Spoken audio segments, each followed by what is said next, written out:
Hey, it's Liege Games. So, Cube Monster. What do you need to know about Cube Monster from CrazzyBox? This is a little bit of a puzzler engine build, if you will. Let's talk about what it does, how it does it, who's it right for, things you may like, as well as things that are not going to be of your interest, potentially, depending on what you like in a game. Let's do this. So the concept of this game is you are builders. And you are slowly making your way up this tower from one box to the next, to the next, to the next, to the next, until you get to the top. Or you make a total of 16 rounds that are going to be the length of the game. Which sounds a lot. 16, when you present it in a lot of other games or situations, it is a relatively higher amount. But don't be fooled. The round play-by-play for this game is incredibly intuitive.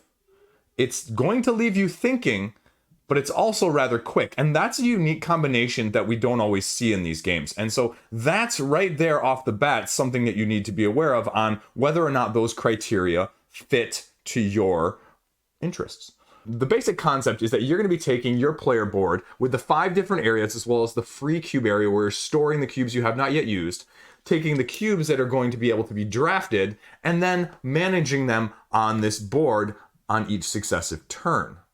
Bonus upon bonus upon engine upon interaction is what this is premised on. Now that all sounds relatively simple and straightforward, and in some ways it is, because none of these areas are terribly hard to conceptualize. None of these are terribly difficult in terms of it does this and then it does that. But it's the combination, the interlocking of these 5 structures that plays with the overarching sense of your accomplishment as you're able to utilize them and harness their nuances in order to, say, climb up said boxes in the first place, right?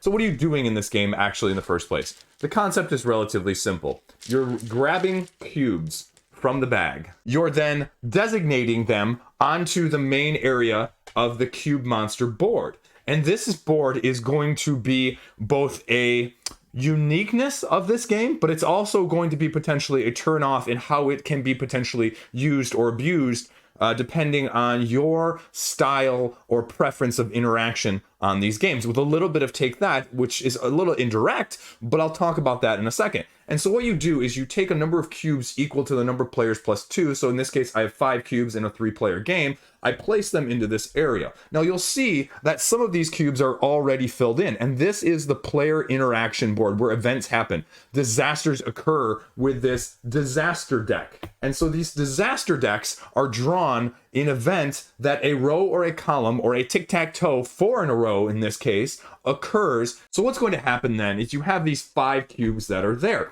And at the very beginning of the turn, you have to choose as the start player. This is the main advantage of being a start player in this game. Which of these cubes is going to set off the chain reaction, potentially? Because I could choose to say, take this purple cube right here, place it in the diagonal spot there, and set off the disaster card to then get flipped over. And why that's the potential take that and the make it or break it, because these are offerings then that have to be presented to the monster. And if the monster is not appeased by your offering, it's potentially going to destroy some of your buildings that you have built in the first place in your engine.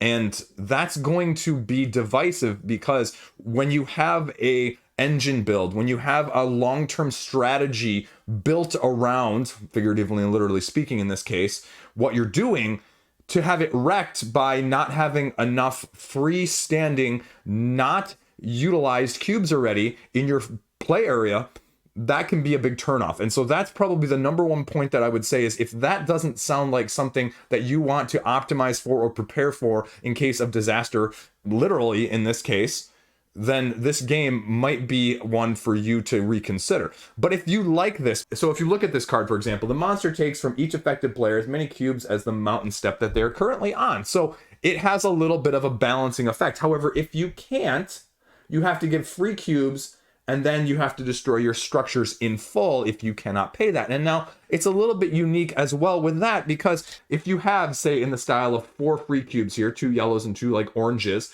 well, let's say you're on step 3.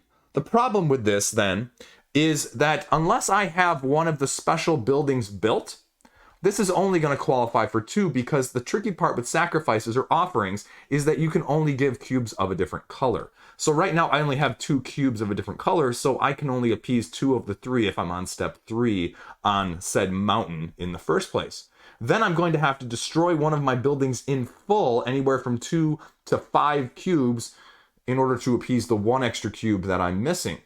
However, that's where one of the additional buildings on said player board in the first place comes in handy. However, the shrine on your board has the ability to negate that by having one of them built in that color that allows you then to take an extra from that color as an offering. So then 2 yellows and an orange would be sufficient to mitigate disaster.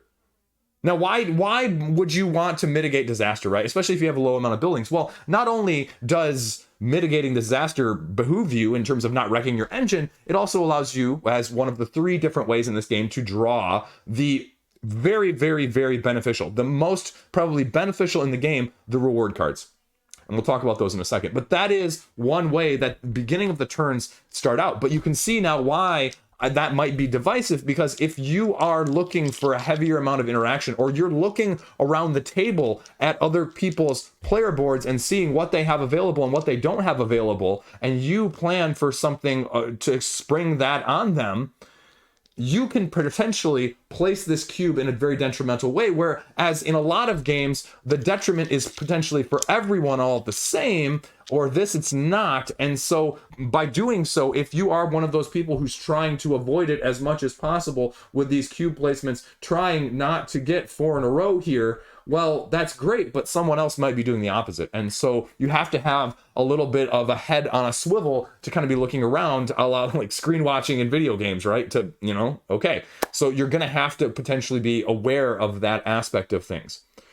Personally speaking, I have no problem with it. I really like the chaos that comes from that, but I know it could be a potential turnoff for people. Now, all of these disaster cards are not all the same. For example, the next one up is the monster takes 3 cubes of a single color from each affected player. So even if you were planning, that may not have been planned well enough, because you have to start with the free cubes again with all of these. And so that's where the dynamic of chaos, potentially to the point of shooting yourself in your own foot, is there if you're not careful. So high risk, high reward situation. But all in all, I like that style of things.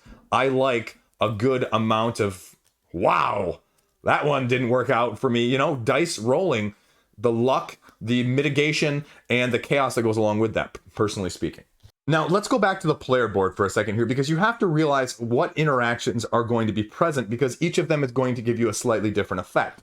You've got the shrine area that I mentioned, where you're stacking 2 cubes vertically on top of each other, right? Makes sense, gives you an extra cube that you can utilize for the offering side of things. But then you have the factories, the statues, the marketplaces, and the temples. 2 of these 4 are going to be what you're used to in terms of engine building, right? You have just a temple.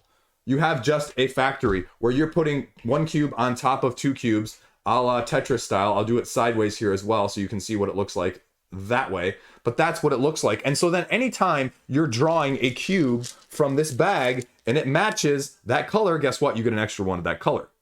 Okay, makes sense. Now the temple, again, is going to be very similar, only it's going to be slightly different too. The temple is going to have the same thing in terms of 4 on the bottom of all 4 different colors, and then any cube on top of another color. And the difference here, though, with this one is that you've got a temple that you get a random cube from the bag instead of just the exact one that you've drawn previously, like you did with the factory. So right there already, we've already talked about 3 of the 5. So, I mean, again, this is not complex in terms of their utility, but the ability to build them from your free cubes as you slowly get them, because especially at the beginning of the rounds, you're only going to be getting 1 cube from this little monster pit that we talked about previously as they all get dropped in there. So your actions might be quite limited. So if this was the example in a 3-player situation here, well, the first player may take the yellow one and say, no one's getting yellow this turn. Everybody is then getting blue. Can you then use this blue one in your free area to build something that turn or not? And that's where it becomes interesting. The other aspect of things that I did not mention, the last cube that's left in this player board area actually gets put on the round marker over here. And so, for example, if this was the first round, it matches up with the color that's on the round number. And again, there goes the tricky manner. As the first player, if it matches this round, you get to take one cube of any color from this bag and feed it to the monster to potentially create some more chaos, or not, depending on where your own board state is at. So there's a lot of interaction going on with this monster board, even though it doesn't appear so at first. So let's talk about the other two last structures before we go into the card side of things, because we really need to get used to what these other structures are going to be bringing us before we get the relevance of what these cards are going to bring to the table, literally speaking and figuratively speaking. So one thing that we have here is we have statues. Statues are created with 4 blocks, 2 of each kind, and then you place them in one of 6 areas here, have 2 of each color, and those correspond to the different types of rewards. And so this is the other time that you're getting the rewards. When you build a structure in the blue area, you get a blue reward card. When you build it in the purple, you get a purple. Build it in the yellow, get a yellow. Rinse and repeat, right? The last place here is the marketplace. And marketplace, again, is very, very straightforward. 4 cubes, different colors, put them in there. Now, all of a sudden, you got the Catan, easier to convert. Previously, if you had 3 cubes of a color, you could turn them in from your free area and take them and get 1 cube of any other color. Now, I only need to pay 2 if I've got that out. So how are you going to utilize that to build your engine? Because the other thing you may have noticed in the small fine print on the free cube area is you can only have 6 in there at a time, max.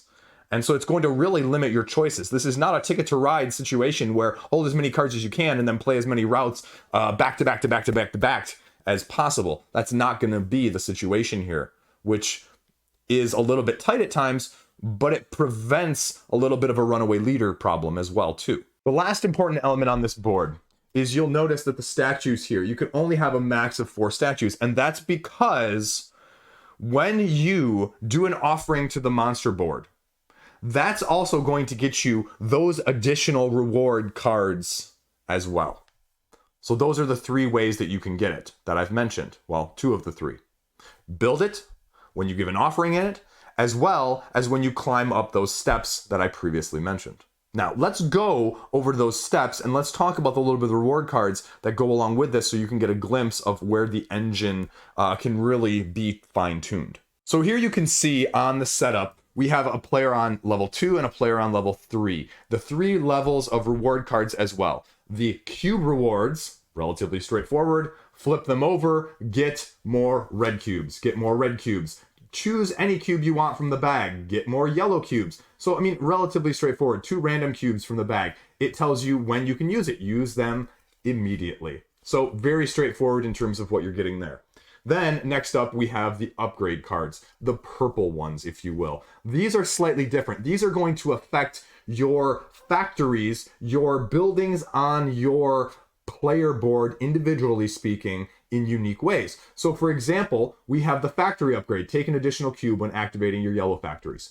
Take an additional cube when activating your blue factories. Once in your turn, may discard a reward card and take 2 random cubes from the cube bag. So they're going to give you different ways. Your shrines now allow you to offer up to 3 cubes of that shrine's color instead of the usual 2. So they all mitigate or change slightly the rules, bend them, if you will, of the factories, the shrines, the marketplace, all according to what is out there already, just twisted slightly. So again, very straightforward. The last one here is the reward tricks. The reward tricks are probably the best ones as a whole, the turquoise. And these are the ones that again give you something more asymmetric, something potentially more powerful, but it can be very hit or miss. So for example, time to eat. Choose 1 cube from the bag and use it to feed the monster. If it's filled, resolve an offering as usual.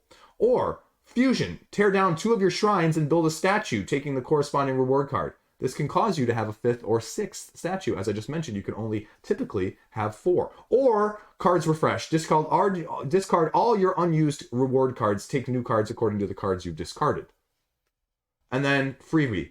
Take a super cube you are eligible for, flipping face up to the top of its deck afterwards. Now, these are very hit or miss. So you can see how they could be very useful. Or, like I said, even with the upgrade cards, if you don't have that color factory, well, you may want to build that color factory, but you may also just not have it. And so that's potentially another big make it or break it with the reward cards. The upgrade ones especially, if you just don't have the right color to match the upgrade, it's kind of a bit of a letdown, especially because these cards aren't super widely available.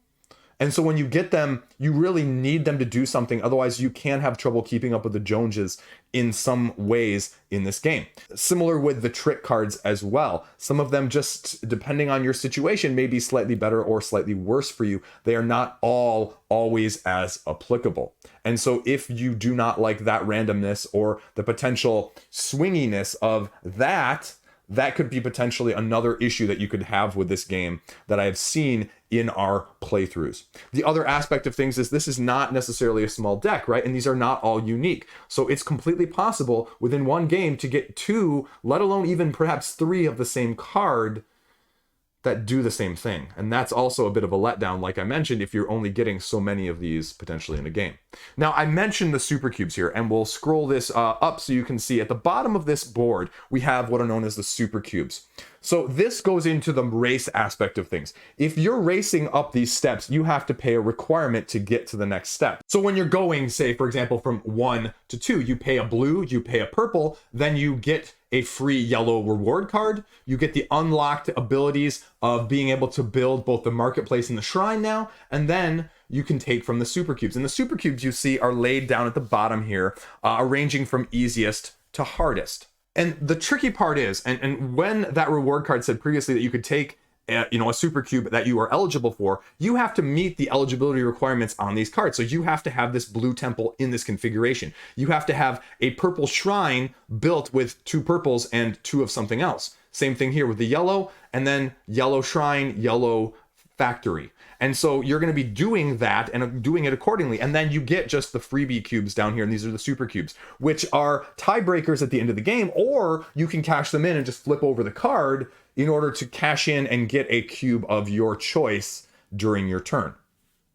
But you can only potentially, except for the reward cards that I mentioned, grab them when you are climbing levels. As you go up on this board, the requirements of what you're getting to offer to get the higher levels. So even from going level 3 to level 4, you're now having a blue, a yellow, a red, and 2 purples. So that's a lot of cubes to be able to manufacture and to be able to have before the end of your turn, because at the end of your turn, like I mentioned, you can only have 6. So climbing at the very top becomes a very steep price. And that's where catch-up can occur from the most part, because you'll also see there are 2 specific icons that increase the offerings on the board as well when you're at the higher levels in order to mitigate a little bit. But the problem there is, and this is why there is a round turn limit, you could easily get stuck at the top there, potentially with people triggering the monster offerings to prevent people from climbing either further. But that's why there's only 16 rounds to say, okay, who can climb the furthest and potentially who has the super cubes the most. That is the game in a nutshell. What do I like about this game? I really love drawing cubes. I love the mechanism of drawing from a bag. I love this. I love putting these down into the monster feeding pit and having to draw potentially one that you may want, one that you may have to mitigate, and one that you may just have to deal with putting to your player boards to, figure out what you can do. That's not going to be everyone's ilk, though. The other aspect of things I really like is I like getting the reward cards. There are significant benefits from them. They really feel like they can make a difference when you get them. Even the reward cube cards, they can really, really impact what you can do very quickly. And so the engine builds very quickly in that sense. And so I really like that.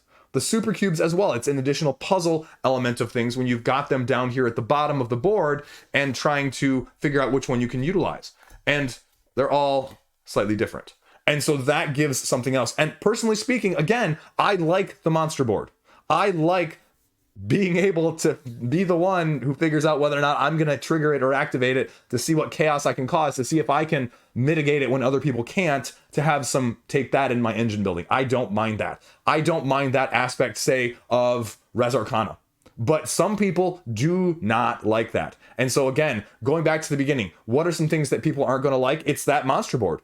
Having the ability to have some take that or have some significant impact or destructive effects on other people's boards are not going to be people's, choice of, mechanic at all from that aspect. The other side of things, like I mentioned, some of the upgrades and trick reward cards, they're just not as useful given the circumstances that you're in, that you may find yourself in, or you get duplicative. And so just from that perspective, I feel like if it was sort of almost a draw 2, get 1, or some way to mitigate that slightly, I could see you liking that element a little bit better, or having a little bit more control over things that are slightly more useful. Because again, the power disparity, the effect is going to potentially have your mileage may vary strongly if someone else is getting the one that affects their factory or their temple, and you get one that doesn't. And it's, so that's another aspect of things that I can see people, having mixed feelings about. All in all, the 3D aesthetic and the dexterity of putting these little blocks together, I mean, it's fun. It works. It's not just for the sake of doing it. And these cubes are not just like tiny, small cubes, right? These are probably about the size of regular dice, just so you know. And so they're easily stackable. There's not a whole lot of falling over or having to reposition them or, make sure that they're always, there's not a whole lot of that, which is another potential downfall of a game that's using so many of these. And so that's nice that they went with a little bit larger size here, because otherwise I could see people really getting irritated with that, of having these little tiny, tiny cubes and always having to worry about them being knocked over, or just always micromanaging them as they go along. Small thing, but it's not at the same time. The other plus or minus I could see people going either way on is the super cubes themselves. Because again, there are only so many combinations of these super cubes. Even the lower value ones will often have you requiring 2 buildings of potentially the same color or different colors. And how strategic are you playing into that versus building your engine based on what's given to you? That's the dynamic that you're going to have to manage. And if someone correspondingly lines up and you don't, that could be a little bit of a make it or break it in terms of difference as well again. So just food for thought there. I wouldn't mind to see maybe one more pile of the super cubes that is slightly different benefit, that gives a cube of a different color or one particular color that maybe only required 1 structure instead. And maybe having a few more of those than what the corresponding piles here normally offer, because the piles that I have here are not super in depth, right? And I'm not sure how many are going to come with the final game here, but here for the second pile, for example, there's 9 cards. And believe me, you're not going to get through all of them in a game. So it's not like you need a ton of them, but at the same time, they're not going to be as highly utilized as you may think initially, potentially going into the game, except at the much higher player counts. So there you go. So those are my final thoughts on Monster Cube. Dor, the designer, was nice enough to send it to me so I could talk about it and show you guys a little bit of what it entailed. So there you go. That's everything that you need to know, all in a nutshell. Let me know what you think. Let me know if you have comments or questions as well below. I'll put the crowdfunding link in the description. And thanks for watching. Stay classy. Have a great day.